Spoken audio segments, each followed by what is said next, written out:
What's going on, beautiful people? Daniel Mediar here. And today we're going to go through 7 points how to kill the expectations. Because expectations can lead to a misery and can lead to depression if they're not controlled. Now, before I start, of course, you can find my services at themprotrainer.com. You can join my coaching program, 1, 3, and 6 months. You can also book a single consultation. Of course, as you know, I focus on fitness and diet. For a long time, I've been focusing on human relationships and finances as well, just not in English language. So it might be a little new to you, but you're gonna see my points of view on life and finances, businesses, human relationships as we go on Instagram, Facebook, and also YouTube. If you are looking for a beef, really high quality beef, grass-fed, grass-finished, you can find it at dmbeef.com. It is American produced, raised in Utah and Texas, and we ship nationwide. If you want to structure the diet by yourself and you don't know how, read my book, Weight Loss Without Plateau. I published about 3 years ago. You can find it on Amazon. So by that being said, let's get to the 7 steps of how to kill all the expectations, because honestly, in my personal life, what dragged me down the most was failed expectations. Like, I always had a clear vision of where I want to go in life, but I was expecting way too much from every single situation that was ultimately getting me to that big picture. Number 1, identify your expectations. Write down what you assume others should do, or how life should unfold, or a certain situation. And awareness is the first disruption. Okay, so what do I mean by this is some people love journaling. Okay, you can write down your expectations from certain situations that you're facing. And also you can also just think about it. I am not really a writing person. I don't do a whole lot of journaling, but I put it down as journaling because I know a lot of people love to do that. I really just work with my own mind, and if I write something down, it's all within my thought process. But by identifying expectations, I mean, let's say you're facing a business situation. And I'm going to talk about business because I had most of my expectations in the business. Just identifying and realizing what you're expecting out of this situation is the first step to kill it. Because oftentimes I started a new business project that I was expecting to make, the $10, $20 million idea, and it didn't turn out that way. And then I ended up feeling down or feeling depressed about it. Like, it was supposed to be my next big step, and it didn't work out the way I expected.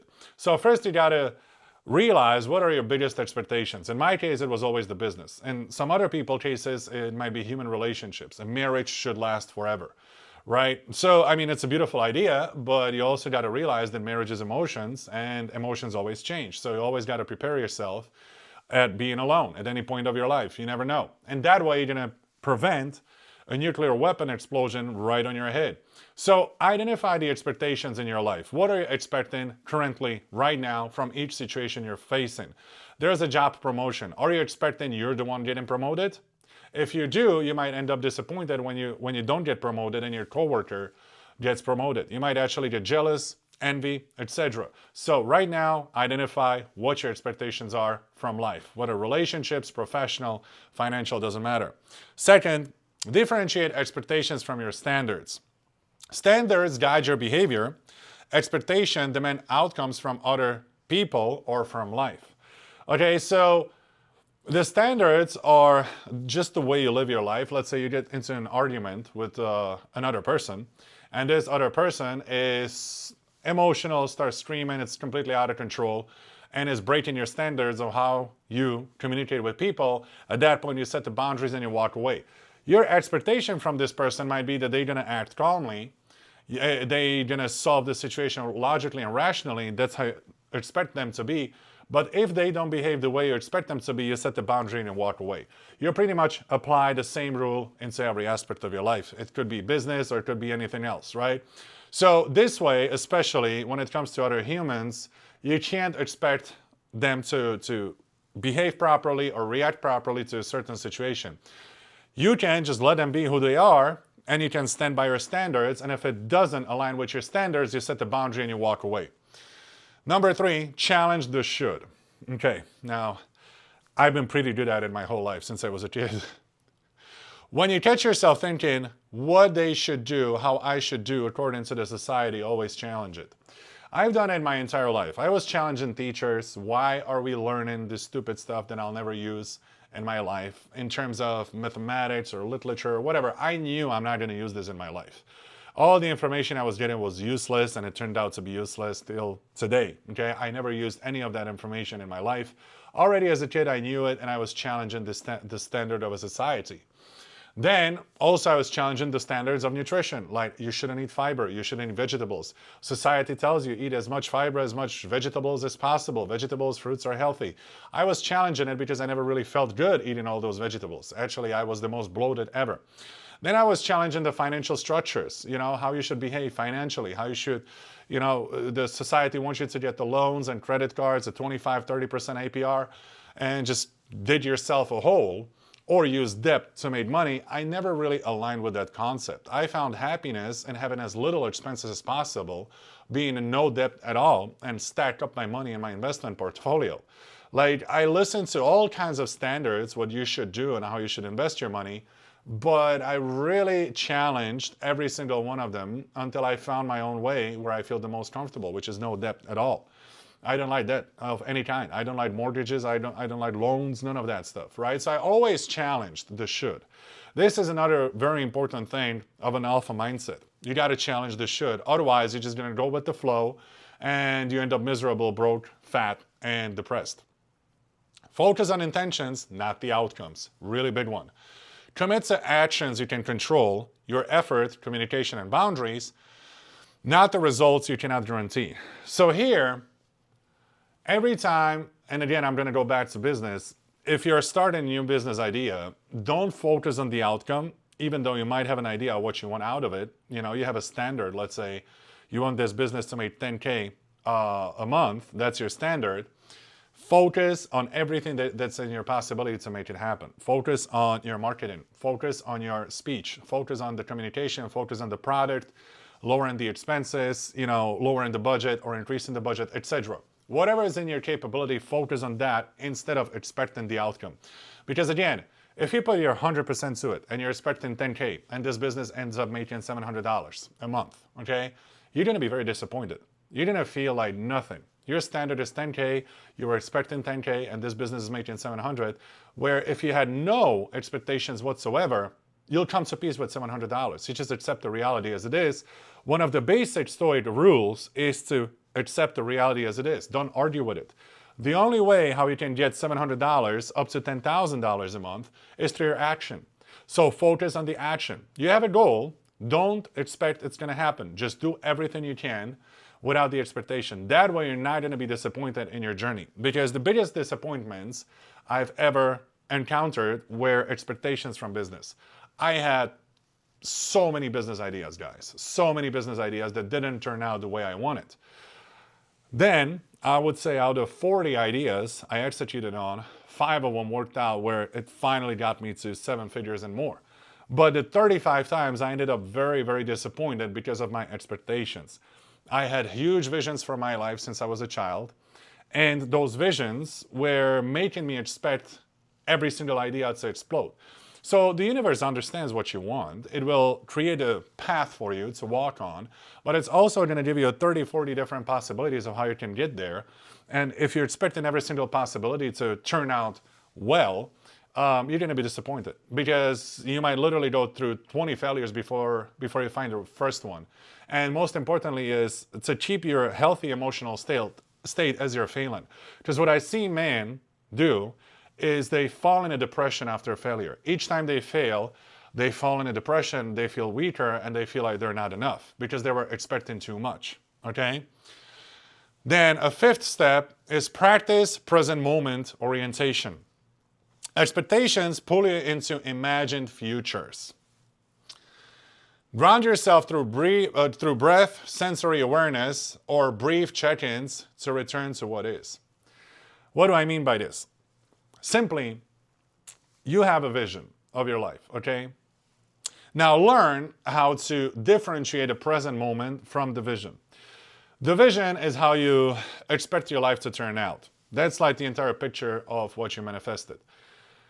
But what's happening at the moment are two different scenarios. So in the moment, you might be actually on path towards that ultimate vision, and you just got to focus on the action. Don't expect this single path to get you there. It could easily happen that the universe and the life is just going to swing you other way, and it's going to navigate you to a completely different path that's going to end up in that ultimate vision that you were visualizing since child, let's say. So learn how to practice the present moment versus the future that you're expecting. In the present moment, again, we're getting back to the previous point we already talked about. Focus on your effort, on your performance, on your communication skills, on your marketing, on your sales. Do whatever you can to make the most out of this situation without expecting your future life to happen. Okay, you have a vision, we got it. Okay, the universe understands it. I know where you want to go. Just walk the path. Don't get disappointed every single time you try something. Focus on the present moment instead of focusing on every single situation that you're facing turning out to be this magnificent future that you have painted in your mind. Number 6, communicate needs explicitly. Unspoken expectations create conflict. Okay, this is very important with human relationships. You cannot argue or discuss things with life, but with humans, you can. When you're walking into a human relationship, let's say you have a new romantic partner, new wife, or a new business partner, you actually have to speak out loud your expectations so you don't end up disappointed. Let's say you start dating a new chick. Now, she comes in the kitchen and you're expecting her to clean up after herself and she doesn't do it. Then you end up frustrated cleaning up after her, but she never knew you're expecting her to clean up after herself. Simple, right? So you always have to voice your expectations to other people so they know what your standards are. Because at the end of the day, what a lot of weak men do, they just stay quiet and they do it themselves. But then they're building internal pressure and then they explode and you know, there's the fight. So always communicate your expectations. From your business partners, communicate. I expect you to do this, this, and that. That way you're not disappointed when they don't do it. Okay, you can actually call them out on it. Hey, I told you, these are my expectations. I want you to do this, this, and that. Again, you can only apply this with human relationships. With life, you can't really do that. So from life, you don't really expect nothing. But from people, you can actually set the standards and tell them your expectations and then call them out if they don't do it. Number 7, reframe uncertainty as neutral. Instead of fearing unpredictability, treat it as natural. Here you're getting in an argument with the human brain because human brain is designed to protect you. It's designed to protect you from uncertainty because human brain is designed for survival. Uncertainty is survival mechanism. Uncertainty is something that the brain wants you to protect from. So uncertainty from a business idea. Uncertainty from a human relationship because you already had a broken heart before. This is a natural mechanism of your brain where it's going to make it seem like it's fearful. It's something bad. Well, you have to literally convince your brain that it's neutral. It doesn't matter. Like you as an alpha male with the alpha mindset, you are skilled to predict and expect the unexpectable. So you can come up with thousands of different scenarios how a situation could play out and you come to peace with it ahead. For example, if you're getting married, expect getting divorced. Nobody ever got divorced without getting married first. Just expect it. It doesn't have to happen to you. Listen, I wish it's not going to happen to you. But the chances are against you. And I'm not against marriage. I'm married myself. But I'm logical at the same time. Okay? So you always have to expect the unexpected. And come to peace with it. Consider it as neutral. Okay? Reframe uncertainty. Don't think that uncertainty is bad. Don't think that uncertainty is something you have to be fearful of. It's just what it is. You're neutral about it. You look at the situation, the business, how could it go possibly wrong? Here are 10 different scenarios and each of them could happen. And I'm in peace. It is uncertain how it's going to end up, but I'm neutral. And I'm prepared with every single scenario. I know how to react. And this is how you're going to actually attract a lot more success. Because a lot of people consider uncertainty as something fearful and they never execute. They just stay stuck in the same position of life. Because the brain wants them to be safe. So it's very hard to go against your natural instincts, but you have to break this within to be actually able to execute on a new business idea, let's say. A lot of people who were heartbroken, they just rather stay single. I don't want to be heartbroken again. Well, guess what? Have you ever tried entering a relationship without giving away all of yourself? Without losing the identity of yourself? Without expecting this relationship being forever? Have you ever walked into a relationship realizing that emotions change and emotions are unstable surface and you can't really build life on that? So you're walking your mission alone, and if there is somebody with you, you're happy. You welcome them. Open your arms, come here. But if they decide to leave, it is what it is. You came to peace with it, okay? So you always expect the unexpected. Don't think that uncertainty is bad. Uncertainty is just part of life. It's just what it is. That's why we're living in this alpha dimension where you cannot predict the future and you can't go back to the past and change whatever you've done, okay? It's just the present moment. So uncertainty will be always around. Reframe uncertainty as neutral. Don't be afraid of it. This was today's lesson, my dear friends. Please hit like and subscribe on my channel, and I'll see you in the next video.